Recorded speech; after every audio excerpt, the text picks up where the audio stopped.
I don't know if should is in Donald Trump's dictionary, but it certainly makes you wonder what comes next. Yeah, I think that what we're seeing right now is that the president-elect has not really been in front of cameras very much, but he hasn't been totally hidden from the American public because he's been on Twitter voicing views that are clearly coming from him. That doesn't sound like a staff.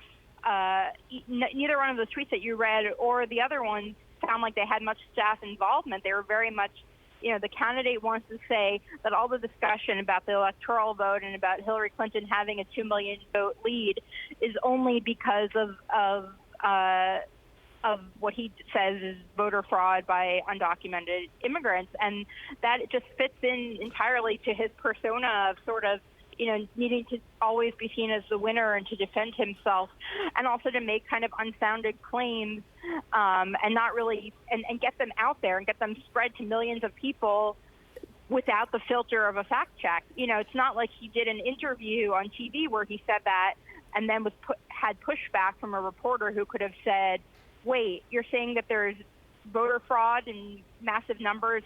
Why is that the case? How is that the case? What evidence do you have?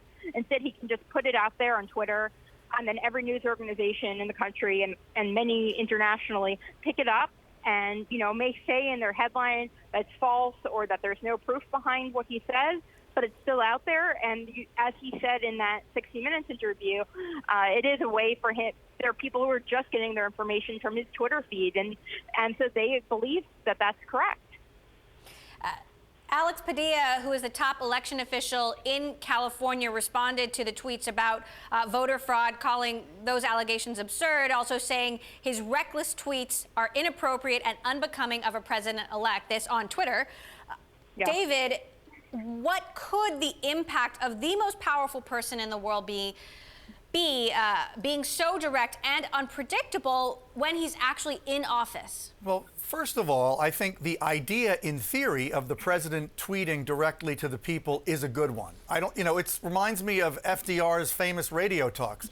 To have a direct, unfiltered voice that goes right out to the public, to the citizens, should in theory be a good thing. But as Jennifer points out, if he's buying fake news stories and repeating their assertions as if it were fact and not putting himself in a position where he can be challenged or corrected, that is disturbing and unprecedented, as so many things with Donald Trump are. But I think it's important to separate the use of Twitter from the way Twitter is being used. I think it's great that he's using Twitter so much. For years, I've said, we have leaders who don't understand technology. At least here's a leader who understands something in tech.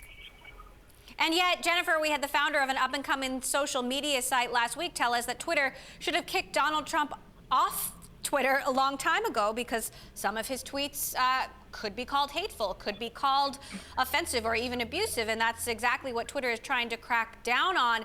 Is there any concern within the circle of people close to Trump about this continuing when he's actually in the Oval Office?